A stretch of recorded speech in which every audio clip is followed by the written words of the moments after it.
105.5. Yes, you are. You listening to Real Deal Sports Show. Good morning. Every Saturday morning, we coming live through your speakers, WLGZ HD2, The Beat 105.5, based out of Rochester, New York. But YouTube, subscribe to us on YouTube, Facebook, Real Deal Sports Show. You can always catch these shows at a later time in your busy schedule. I understand if you're not heading to the public market or different places or across the country, you can check this show out at any time. The Fanatic is with me right now.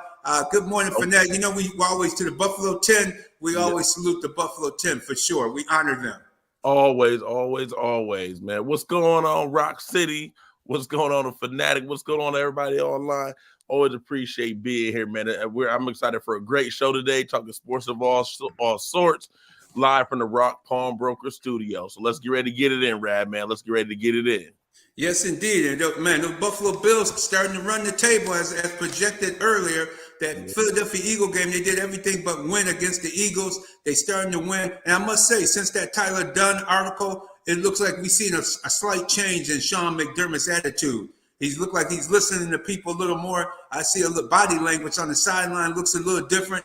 Hey, shocking to me, he squib kicked the ball last week against the Chargers with 28 seconds left, and the Bills had to kick off leading by 2 points. He squib kicked the ball, and then he called a timeout, brought everybody to the sideline, and even Chris Collinsworth said, hey, this guy brought the whole defensive unit to the sideline. Looked like he learning something from that 13-second debacle. I said, I hear you, Chris Collinsworth. I was thinking the same thing during that broadcast. I said, oh, he's finally learning. Bring the whole team. Don't be just shouting out to one person to tell somebody else what to do and how to get it done and running around with your head cut off. So I think Sean McDermott is learning a valuable lesson. And that article, I think, might have been a wake-up call to him and his unit, his team, that they got to get their act together. And bringing in Joe Brady as the OC, offensive coordinator. Joe Brady is doing a great job with the offensive unit. They finally, as Gabe Davis said after the game, they finding their true identity. What is this team? What are we? They didn't know what they were until the last 4 or 5 games. Fanatic, isn't that interesting that a team don't know what they are? Hey, that is interesting to me to hear, man. But you know what? Better late than never. Might as well get it done before the season. It's a long season, so it's a lot of stuff that you got to work out, man. I think about New England back in their heyday. Man, in the first 4 games would just be preseason. They would just be trying stuff. Ended up 2-2, sometimes 1-3, but most of the time 3-1, 4-0. But hey, man, you got to try some things. Injuries go down, but you realize, hey, this person's a really hidden gem, and I need to play this guy more. So to me, I'm not surprised. This is, to me, the best build that they can be. I'm still interested to see what's going on with Stephon Diggs, because I do truly believe to win a championship, you're going to need that elite number 1 player to make a play or 2 for you. So, but Radman, I want to kick it back to you. Do you think that McDermott, he loses those games in pressurized moments? Mm-hmm. Do you think that McDermott has done enough or has learned enough that him and Josh Allen can finally win a close playoff game? And when it gets real tense, do you think that McDermott is ready to win that kind of game? Not yet. I mean, I hope so. He looked like he's moving in the right direction. He has to continue to do this, to move the football, win these close games, move in the right directions, win these games outright. You got New England coming in tomorrow. You got to jump on the Patriots with the defensive unit, force Zappe into becoming one-dimensional. I think he can. I think McDermott can, but the jury's out on him. He still has to prove it. He has to prove that he can listen to his assistant coaches and make the right decisions under pressure and situational football moves. That was the first situational football move I seen him make correctly in I don't even know how many years it's been. That and it's a shame because Bills were blowing people out when they went 13-3. Remember, they went 13-3 last year. The year before that, they had a good record as well, very good record. But the key is McDermott under pressure. What he's going to do, how he's going to make the decisions, and that was a good move last week. It was a good start, but I'm not sold on him yet. I'm not sold on him at all under pressure. I got to see this guy continue to listen and make the right decisions. On the defensive side of the ball, Eric Washington was peppered with questions about quality control coach. Eric Washington on the defensive side of the ball talking about Von Miller. They were saying, why is he in the lineup, basically, is what people were asking. And backspin, let's go to the response that quality control defensive coordinator Eric Washington gave regarding Von Miller's presence on the field. You know, there are things that are obvious, and there are things sometimes that are just obvious to us. And as far as stats, Von has affected the game for the benefit of others with as it pertains to our rush.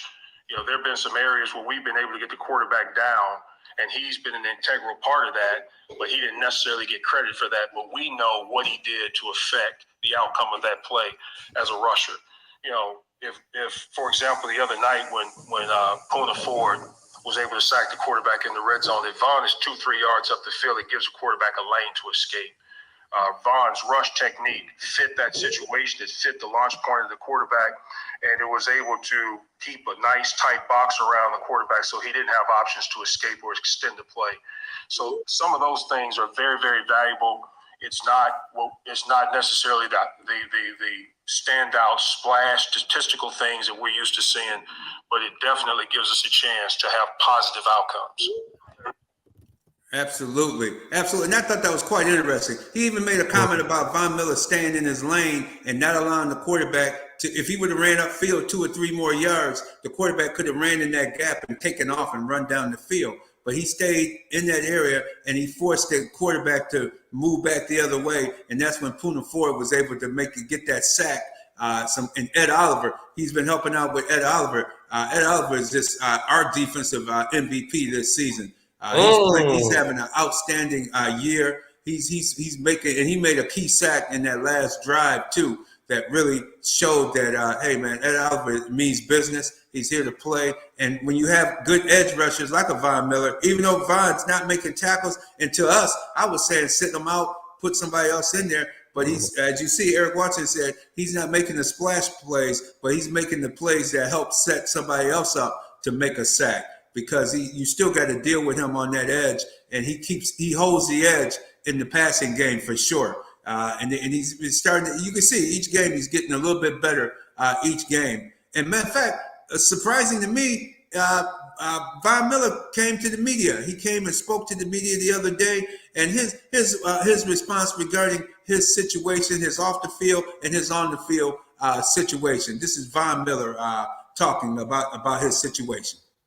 You know, like I said, life just be lifing sometimes. You know, obviously, if I wouldn't want any of that stuff to be attached to my name, but you know, the things before were untrue and false, and this is untrue and false as well.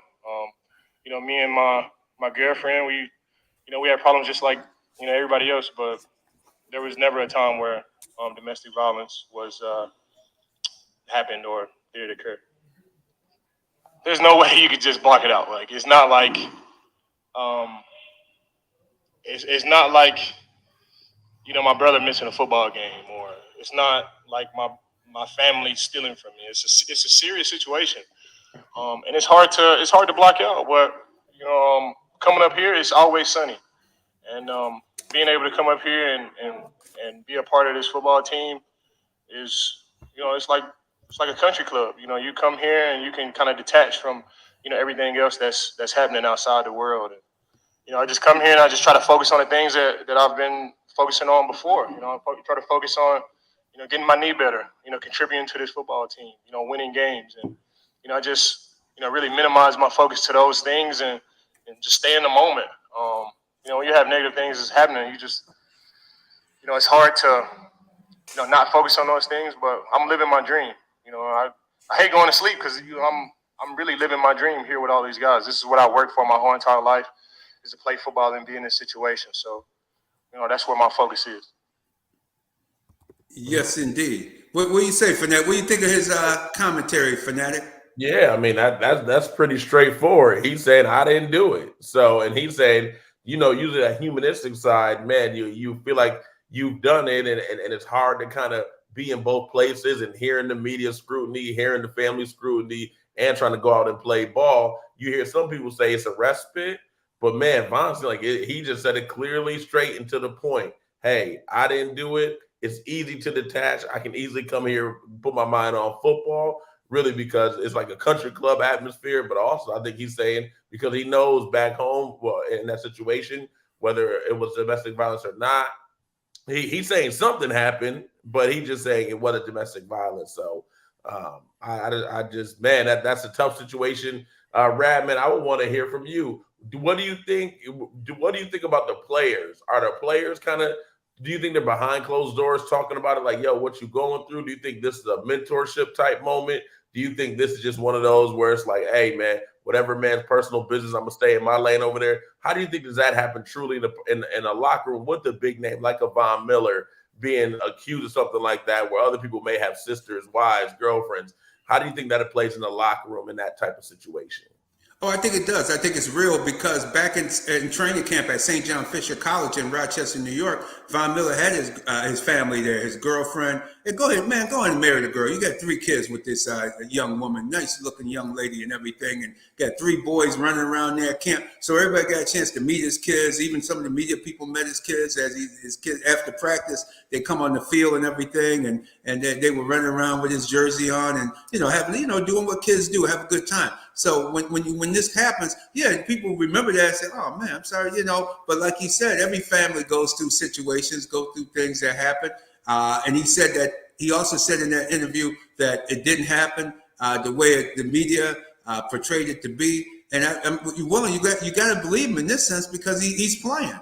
The NFL would not allow someone to play if they had any chance of being in a physical dispute, even though this is like his second or third accusation, including the same woman, the same girlfriend, a couple of years ago, the same thing. So it's something to take a look at, and it's something that maybe the two of them need to get together so that the police is not called to the home and things of that nature that they need to do to solidify their situation. And I think the other players are with them. They like say, hey man, if you're here and it's not what happened or what took place, or maybe somebody else even could have called the police. Maybe a neighbor heard the shouting or something and called. You just don't know. But obviously, it's not a high enough offense that he's on the suspended list or anything of that nature at the present time. It tells you that he's good to go, and I think he's cool with his teammates because they got a chance. They know him, they met him, and they deal with him from day to day. And they met his family back in the summer, and I'm sure they all spent a little bit of family time together during that time period. So I think it's okay with it, with what's going on with his teammates. I think he's definitely a welcome, and he's almost like a coach to a lot of those guys. Yeah, gotcha. Well, hey, it's time. We got to bring our brother J-GILLZ into the fold. What up, J-GILLZ? Good morning, my man. Hey, good morning, Real Deal family. What a beautiful, beautiful morning it is. I'm sure over where y'all at it's even better, but now it's kind of gloomy over on this side. I ain't gonna lie. Rochester, it's a little cloudy, a little overcast, a little rain. Mm-hmm. We ain't gonna let it stop us from a great talk of sports. Ain't that right? You know what it is, man. You right on that, J-GILLZ. Just want to get your thought. I know you were there. You heard the Von Miller piece. What was your thoughts and takeaway from the Von Miller? Man, just I got to give him credit for even talking about it for one. It's been weeks at this point since he was able to bring it up. A lot of scrutiny in the media, a lot going on there. But he was able to tell his side of the story. And as a rap man eloquated just now, the fact that he's still playing, it's not just a Bills thing, but it has to be an NFL thing, a Roger Goodell thing. One thing the NFL does is they do their research, especially when it comes to domestic violence. So the fact that he's still on the field, still being able to play, and I think that speaks dividends to the situation that's going on. And, got to give him credit for speaking out on it. But, I think the most important thing that we're missing in that whole thing is that, like he said, he's trying to get that knee healthy. He knows that he's not right. This is a huge, huge distraction when it comes to the play of Von Miller. The Bills, they still got guys like A.J. Epinesa out, not playing right now. They need Von Miller to step up, especially as this playoff push is looming. So he's trying to get back in the gym, trying to get his knee right. And I think they're going to need every bit of that knee if the Bills plan on making a Super Bowl run, as Bills Mafia so wants them to do. Yes, gentlemen. A footnote to that: 8 minutes of the 13-minute interview session that Von Miller had with the media earlier this week was talking about his off the field situation. So he handled it very well. He answered all the questions. Some of the media people went in on him on especially some of the women writers. They really went in on him with second and third questions on him. So he really was being drilled, and he handled it very well and answered to the best of his ability the questions that were laid in front of him on media day earlier this week. And getting back to the football side, Daquan Jones could be coming back. Khalil Elam is on the 21-day active list, and I see Damar Hamlin has been limited all week with the shoulder. So I would not be surprised to see Khalil Elam replacing Damar Hamlin in the lineup on the active roster this week. Daquan Jones, maybe they want to get him in a couple games before the playoffs to see how well his shoulder can hold up, and or his pec muscle can hold up. If he can got enough strength and he can hold up enough with that pectoral, man, him and Linval Joseph, man, that'd be a heck of, and Ed Oliver, man, that's a hell of a combination on that defensive front. You're not going to be running the football Big much boys, at all. big fellas.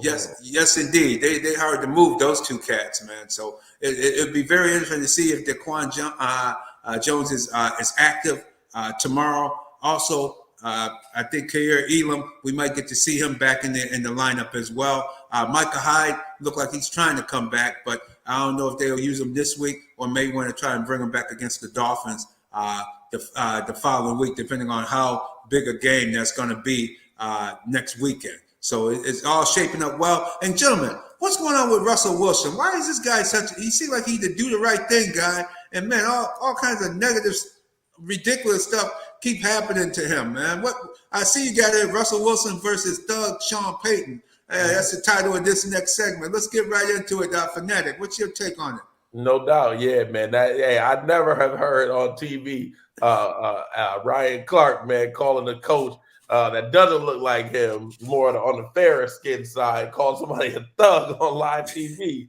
That was wild. So shout out to Ryan Clark calling him Sean Payton a thug. So to me, man, I really think Sean Payton, man, he does need to be held accountable. Yeah. And to me, this is a make or break for his time in Denver. Now, to me, this should not buy him the 2, 3, 4 more extra years. If he's saying he know clearly Russell Wilson isn't his guy, he need to. If I'm the GM or owner, he need to have a plan in place to tell me who is the guy. Who do you identify? Do you want to go back to a Teddy Bridgewater, who's a backup currently in the league? Does he want to go back to him? Does he want to try and pull a Taysom Hill to come be his quarterback? Like, you can't get rid of this man, Russell Wilson, and that dude, Russell Wilson, he just seems to rub people the wrong way. People seem to just truly not like the person who he is. And I respect Russell Wilson for his just simple tweet. Hey, he just said, God's got me, man. So he going to keep his faith. He going to keep being who he is. But I think he needs to also look in the mirror and say, hold on, wait a minute. People seem to not like me. I still want to be who I am, but we all know we all aren't a finished product until the day we go into the ground. So for me, Russell Wilson has to change, has to tweak something about himself. It can't be this whole office space and need my own specific area. He seems like a jovial guy, man, but it was the beginning of the end. When Sean Payton took Russell Wilson to task on the sideline, man, and it is, to me, that Denver team should not have lost to my New England Patriots. That was ugly. That they came out flat. That was more on Sean Payton. Yeah. So to me, it's culpability in both, but it just clearly this is the end. Russell Wilson needs to change. Sean Payton better have a plan in place quick, fast, and in a hurry to say who is his quarterback and how he's going to make the Denver team a great team next year, even with all the money that's owed, because Russell Wilson's extension hasn't even started yet. So this is going to be a real tenuous situation, but you got that Walmart money, so we're going to see how that goes. J-GILLZ, what you thinking? Well, man, I gotta give you credit for that. Absolutely. Yeah, man. Sean Payton, what a terrible, terrible situation. To me, it's just like this was a great, great thing that they had, in my opinion. They didn't mesh, but you saw the productivity on the field as the season continued. You know, after that beat down of 70-point loss by the Miami Dolphins, they went on to beat some pretty good teams. Kansas City, the Buffalo Bills. You know what I mean? They went on to win a lot of games. So I have to give them credit. You know, Sean Payton as a coach and Russ as a starting quarterback. But when I look at it, I just think that it was just a financial decision. You know, this isn't the first time that Sean Payton has gotten rid of a vet who is making a lot of money. I mean, Randy Gregory, and the list goes on with guys on the different Broncos who he's chose to move away from for those financial purposes. When you're talking about the serviceable quarterback, we saw Sean Payton win games, as you said, with a Teddy Bridgewater, with a Jameis Winston, both of whom are available as free agents and bargain free agents at that. You can get them both in the quarterback room and continue to move on and continue to build your offense while saving a little bit of money. On the Russell Wilson side of things, I absolutely agree.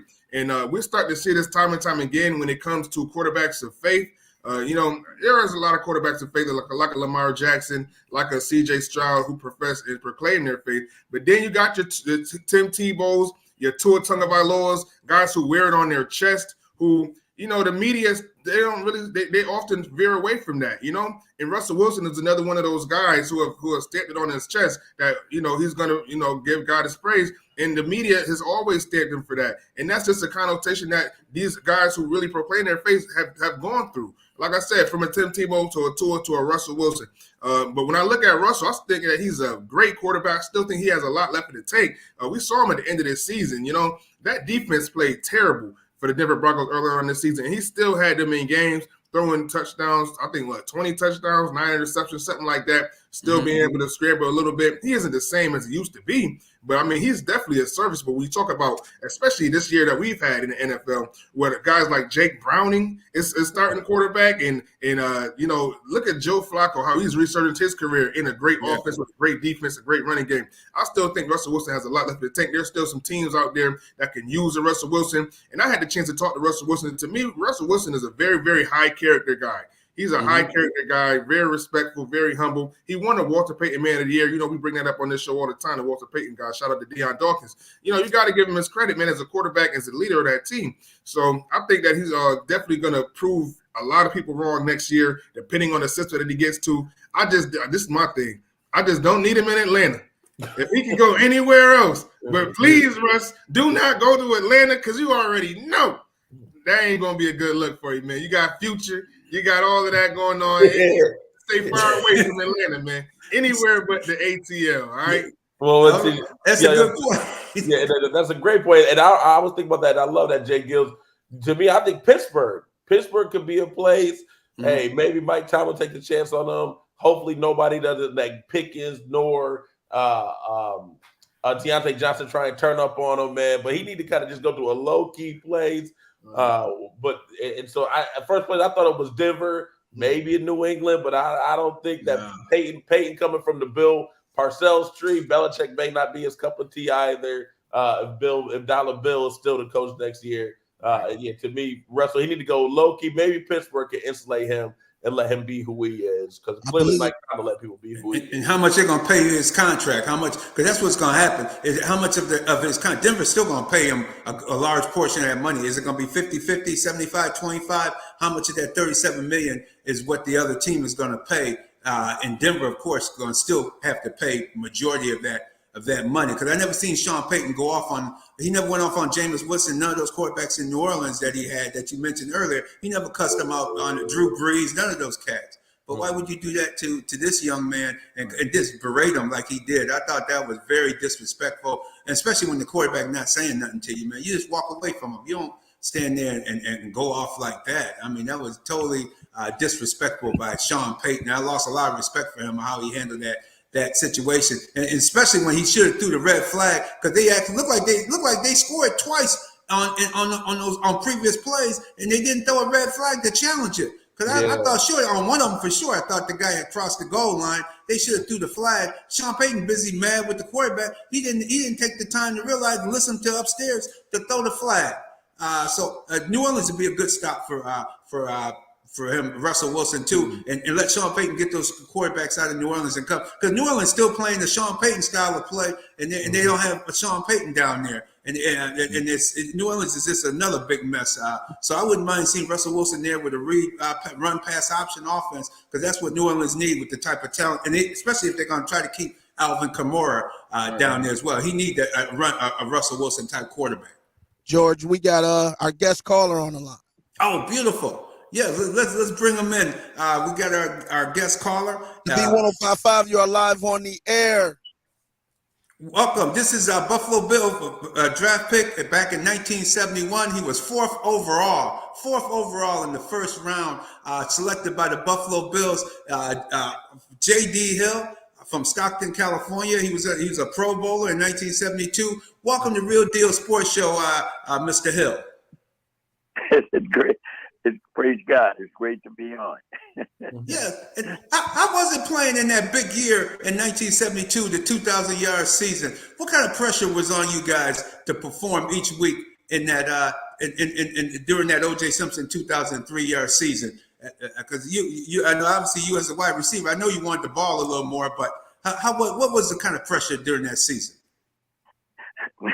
Did I want the ball more? I did want the ball more. But we had made a commitment. Lou Saban was a running coach. And when he came to Buffalo, we had great receivers and Marlon Briscoe and Hayden Moses. And for some reason, they got out of there. And we were trying to figure out why did they want to be traded. Well, they realized that Lou Saban was a running coach, and that he had been called in to Buffalo to resurrect O.J. Simpson's career because things were not going the way they should have been going, because he had Floyd Little and Cookie Gilchrist, and they were all great running backs. Mm-hmm. So Lou Saban put in this running offense, and what it did was it took the ball out of the receiver's hands, and it turned us into blockers. Throw it 9-10 times a game. And we were running OJ 30 times a game and trying to get 2,000 yards and get this rushing title. The pressure wasn't so much as there for us until we got to the point where we saw that that OJ could actually break the record. And so we dedicated ourselves to that. Maybe willingly and maybe not willingly, but we did it. And it turned out to be one of the greatest seasons for a running back in the history of the game. Absolutely. That would never go down. In 14 games, even though they're going to 16, now they're going to 17 games, but that was done 2,003 yards in a 14-game season for our listening audience out there. That's how great a season that Buffalo Bill team of 1972 was. At that time. And, well, go ahead, Fanatic. Yep. So then, Mr. Hill, man, thank you for being on the show. We appreciate it and appreciate your contributions to the NFL and afterwards. So thank you for being on the show, sir. Talk to us again in that 1972 season. And I know we'll go post-career, but you made the Pro Bowl that year. Tell me, how was that? Like, what did the Pro Bowl mean to you all back in the day? Because we know kind of now we do a flag football and different dodgeball events as a Pro Bowler. What did being a Pro Bowler in 1972 mean to you? Well, that means that you were one of the elite, one of the better players in the NFL, and to be associated with the names Charlie Taylors and Paul Warfields and Fred Biletnikoffs and the list goes on. As a pro player, to be able to be in that category, I mean, that says a lot, and that you truly are with the help of others, because you can never do anything by yourself when it comes to a team sport. But for me to have had that opportunity with the program that we had at Buffalo was extremely exciting and very rewarding. It says that I put in the work. Mm-hmm. Absolutely. And with your career, Mr. Hill, after football, toward the end of your career, you had injuries and things that come up. And what happened to you toward the end of your career? Well, because of some of the injuries that I had, and then also, and speaking truthfully, I had gotten with Buffalo. I'd become disappointed because of the running of OJ. Now, OJ and I talk frequently. We talk maybe once a week, 3 or 4 times a month. But I had become disgruntled because they were running so much that they weren't throwing the ball to me. And my career began to take a turn because of disappointment. I did my job, but I was disappointed because they weren't throwing me the ball. And I ended up being traded to the Detroit Lions because of my attitude. And if I would have had it to do all over again, I would probably do it different. I know I would do things differently. And so my career took a turn because of the running of OJ. And then we had Ahmad Rashad, had another great receiver there. Yeah. Rashad and Bobby Chandler. And Ahmad saw the writing on the wall and he got out of there, you know. And does that say anything about OJ? No, that's not his fault. He's just being who he was. But the system wasn't for wide receivers. It was for a running game. Donnie Green, Reggie McKenzie, Joe DeLamiere, Paul Seymour, Dave Foley, you know, that was offensive legends there, legends. Mike Mottler, yeah. Jim Braxton in the that's right, Bubby Braxton. That's right. They all were outstanding blockers, and that's right. The run game back then, the running backs were the stars. Where now the quarterbacks seem to be the star guys in the league and so forth. But what happened? I don't know if it's so much as the quarterbacks is. The quarterbacks are there, and they definitely building the program around quarterbacks with these big offensive linemen. But wide receivers, you know, they're trying to almost eliminate the running backs. You know, you know, it's a throw first game, and boy, wouldn't it be great to be there at this time? I know you would love it being at this time, but I would truly love it. Now, through the pitfalls of life, you ended up getting addicted on drugs. How did drugs get into your life? And with the painkillers, disappointment, frustrated. Things weren't going the way I thought that they should go in my life, and I'm not paying attention. I adhered to the call of the enemy and began to look outside rather than inside. Ended up on drugs, or crack cocaine. One of the sad stories that could be told, but with the ending that, as I share, that you'll see that the how good God is. While I was in Buffalo, I ended up on crack cocaine. I remember Reverend Papa Boyd came and found me, and I was walking in the snow, trying to find drugs, and he tried to get me to turn my life around. He was praying for me. My cousin Larry Stitz over at Golden Cup Coffee, yes, would try to find me, try to bring me around to my wife at the time, who passed away this past year.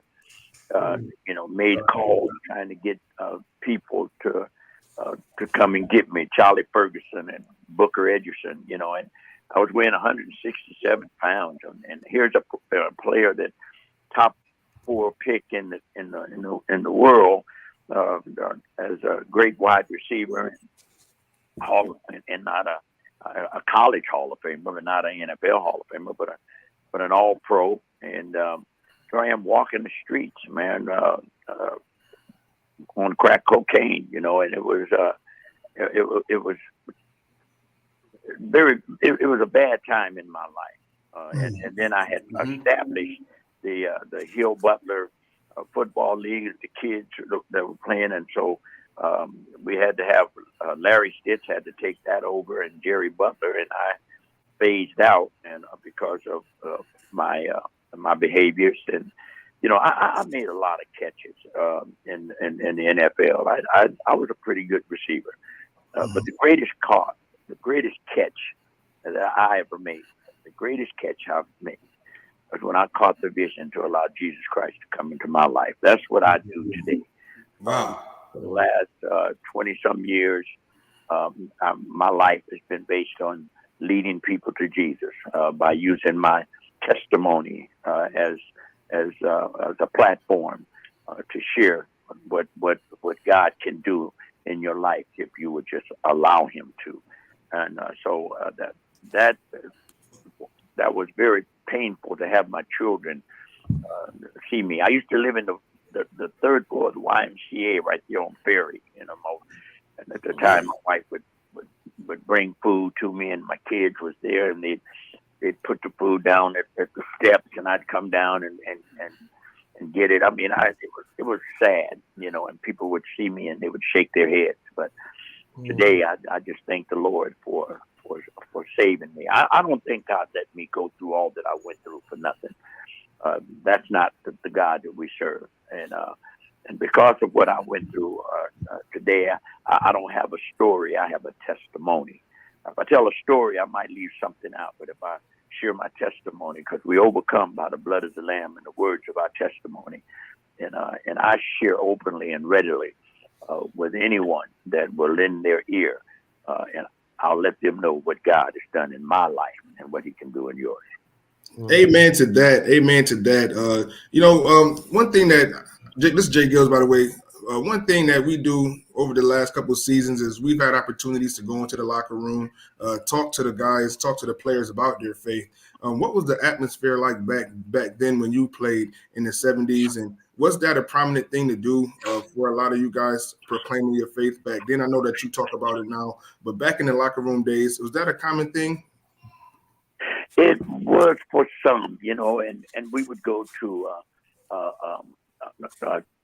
Bible study. It was nothing that we did on a regular basis where we had a weekly that we would be involved in. I don't recall anything of such, but I know today that there are Bible studies that the players, and they're praying on the sidelines, and they're before and after the games, and I think that's commendable because our youth are watching us, and that's something that we should never forget, that there's someone that's watching us, because we watched the great players that came before us, and we wanted to be as such. But today, to see a player, the prayers that for Hamlin, that when he went down in that game, and to see that the whole world came together in prayer, that was one of the most powerful moments in times in our history and in sports, is to see how prayer prevailed. And that young man is upright and walking today. Have not met him, would love to meet him, and just to see a blessing walking. Yes, absolutely. And before we go, I know we're running out of time, Mr. Hill, but I'd like to quickly talk about the program, because you've been to Rochester with the program that you're associated with there in Phoenix, in the Phoenix, Arizona area. Yeah, Excel. We're working to try. Our thought and mindset is that every kid's not going to go to college. Every kid's not going to be an athlete, but the kids have the ability to learn. And what we're wanting to do is, as we put this program together, is to encourage kids to learn trades, whether it be in mechanics, whether it be in building, because if they don't learn a trade, then they become prey to negativity, because they don't feel that they are can be successful. And one of the things we realize is that every kid's not going to be an athlete, and just because you're not an athlete does not mean you're not a successful person. And so that's a part of what we are implementing and sharing as mentors. We're trying to run the program across the country and to wherever we can land, because we know that there is some young man or some young lady out there that has the ability to pick up a trade and to be able to let them know that they are valuable. Absolutely. And you speak each week to the young people as well, correct? That's part of your mission. Say that again, please. Say that again. You speak to the young people and speak to adults through your DreamWorks, through the different organizations there. Yeah. Yes. my ministry is Catch the Vision ministry. Catch the Vision. Proverbs 29:18 says, "Where there is no vision, the people perish." And so we try to create that vision so that they don't fall to the wayside. Absolutely.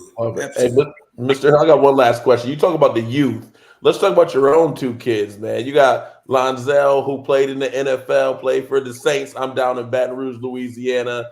And then your other son, Shelby, he played up there back where I'm from in Rochester. He played at Syracuse University. How cool was that to see as a dad, to see have great elite sons athletically? How was that?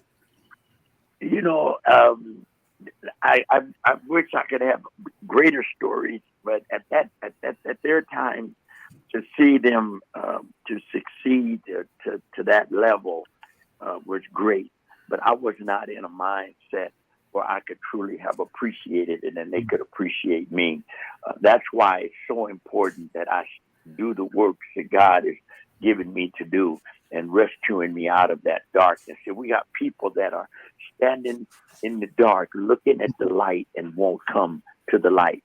And my sons, while they were playing, they had the burden of their father out there on drugs who could be an embarrassment to them. And so I could not truly appreciate them, and they didn't appreciate what I was going through. And that's why I'm so adamant about what I'm doing as it relates to helping people to understand that darkness is all around us. And it don't only affect us, it affects our children, our children's children, and others around us. But God has called us into the light, and that we must be light. And so I didn't get to really truly enjoy my trip, but I'll tell you, but Lonzel is the centennial wide receiver for the University of Washington, best wide receiver in 100 years. What a tremendous accomplishment. And Shelby being the receiver that he was at Syracuse. And then I have my son, Khalil and Hakeem. That Khalil was at Iowa and Hakeem was at Arizona State. And so they turned out to be great athletes. They had the foundation. I just wish that their dad would have been able to walk with them at those particular times where they could appreciate what I had accomplished even more so. But I did have impact and input in their lives. Beautiful. Thank you for that. I appreciate your honesty and transparency. Mr. Hill, you are a gem, the ultimate redemption story. So thank you so much for the time this morning. Thank you so much. And we're gonna have you back on, definitely. A Real Deal Sports Show. I know that one of the XL programs working with the Urban League of Rochester. Currently, hopefully that program will get launched down the road. And also with your story, we look forward to seeing you out in Las Vegas. When we'll be out there, we'll have you on Radio Row, and we'll get a chance to interview you again live in person coming up in February, Mr. Hill. Minister Hill, I should be saying. JD Hill. JD Hill. All right, JD Hill. Definitely. Yeah, good Vegas. If you can get the Bills in Detroit in there, I know you'll be happy. You get a Bills Detroit Super Bowl. Yeah, I still love the game, guys. I still love it.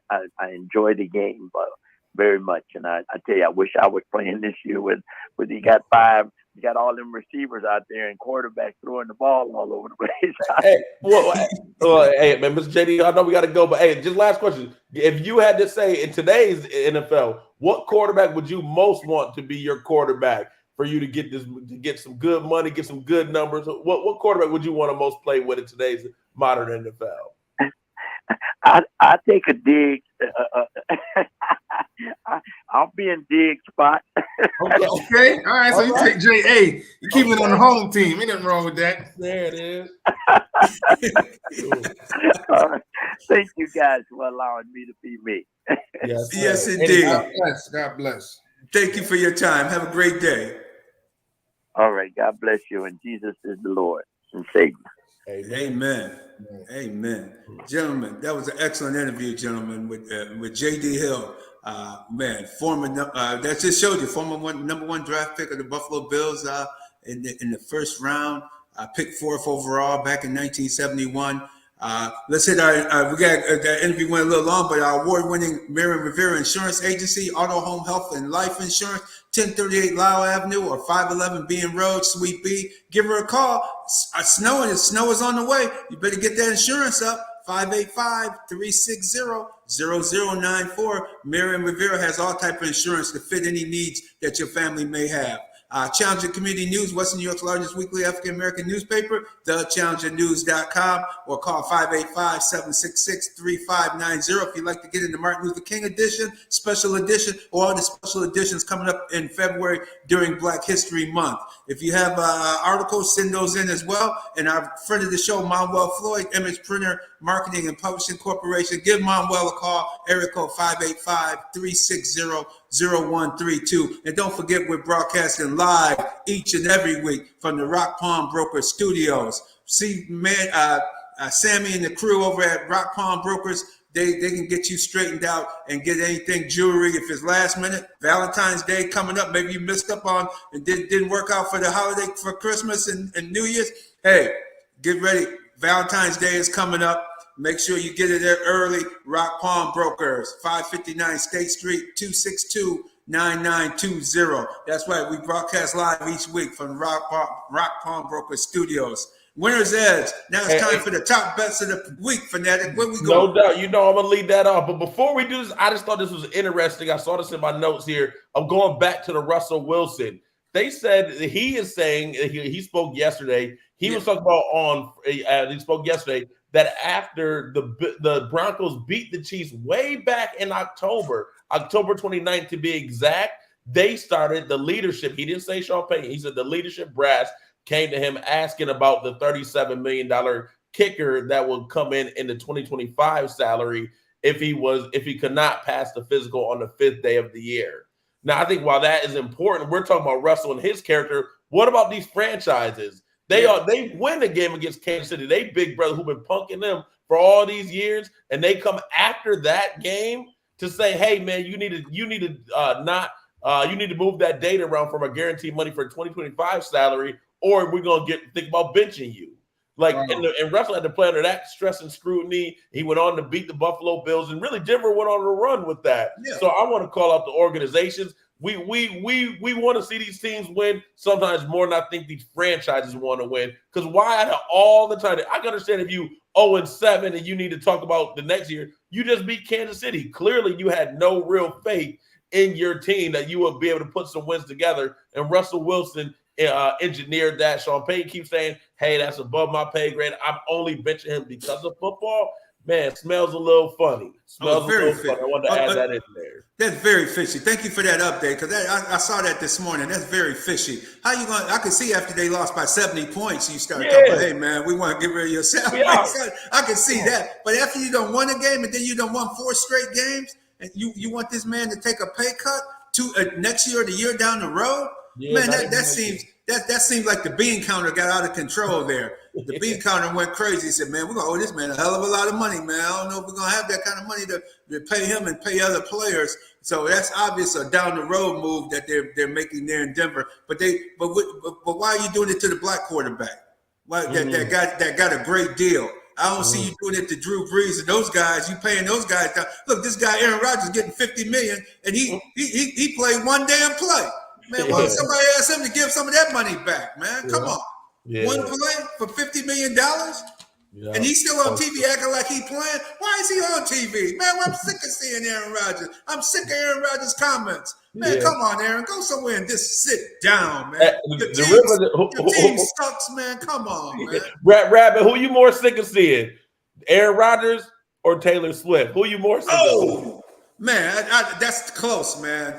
Taylor Swift, I'm sick of seeing her, man. I don't even want to see her man. I don't even want to see her in concert, let alone in a football field, in a football setting. Why they keep showing this woman like she a good luck charm and the dude's dropping the ball over the field? And now we got a rumor that Eric Bieniemy might come back as a consultant for the playoffs for the Kansas City Chiefs if they all get fired after the last game of the season, which looks imminent there in Washington with the Washington Commanders. So that's your good luck charm, Eric Bieniemy, not no damn Taylor Swift. Don't get it twisted there in KC.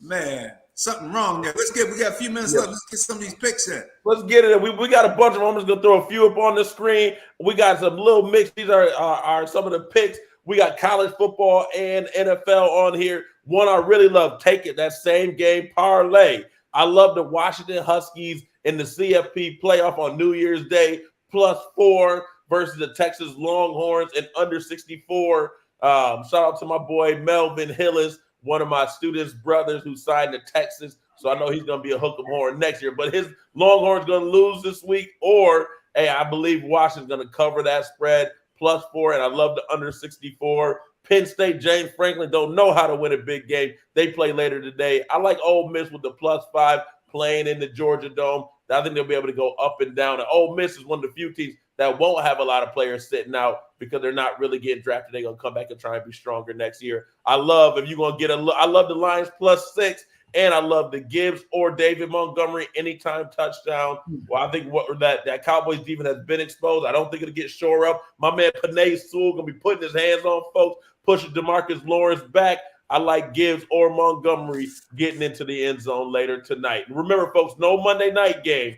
The Monday night game is actually Saturday night. What about player safety? Why are they playing even earlier? NFL, we on to you and your wildness. So, hey, I like that. But you also mentioned Commanders. That team has given up. That team is atrocious. Love the 49ers coming back for a big game after being embarrassed. 13 points is a lot of points and playing on the East Coast. That's later on. If you win it and you got some winners, play that game. I think the 49ers are going to stomp a mud hole led by Trent Williams. It's a homecoming to them. He's going to have his boys ready to really annihilate the Washington franchise. J-GILLZ, Rad, man, what y'all thinking? I'm liking those picks. And y'all know what I'm going to do. I'm going to take the Miami Dolphins against the Baltimore Ravens. The last 2 times these teams have fought, the Dolphins are coming up on top. Tua Tagovailoa is undefeated against Lamar Jackson. Action Jackson he stomps a mud hole in NFC teams, but he really, really does struggle with those AFC teams.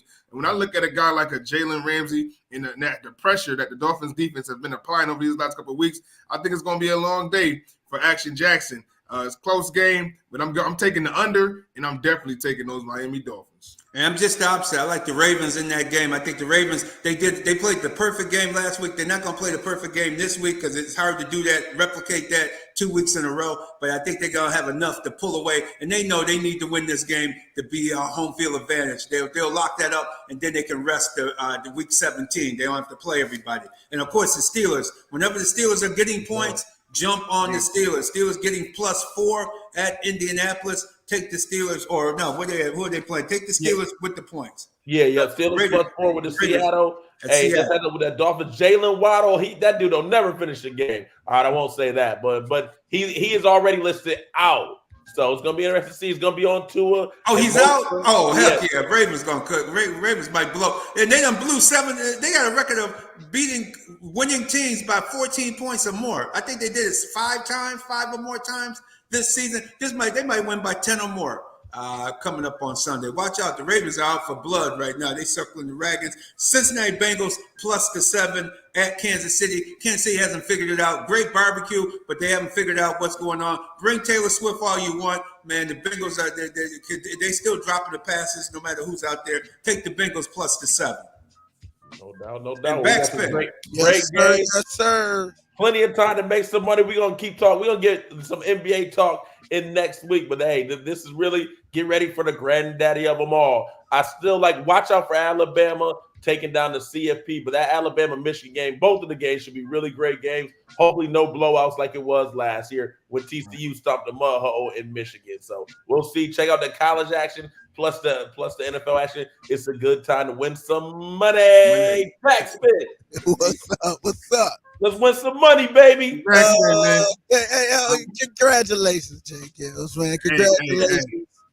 It pains me to say this, but don't take it personal. Goes the spoils, man. Don't take it personal, man. The Ravens and the Bills got it coming too. That's all. You just the appetizer. Cowboys just the appetizer. We got the main course coming up and finish the Bills off with dessert. God is good. God is good. And on that note, the Real Deal Sports Show every Saturday morning, 8 a.m. right here on the B1055. J-GILLZ, Fanatic, Rad, man. Thank you guys so much, man. Appreciate you every week, letting the people know what it is when it comes to real deal sports. You see? Yes, indeed. Like that. Yes, Y'all yes. keep it where you need it. The Back in Time Mix Show is on the way. Y'all know the vibe. Stay locked in. We are Rochester Zone for hip hop and R&B. The Beat 1055.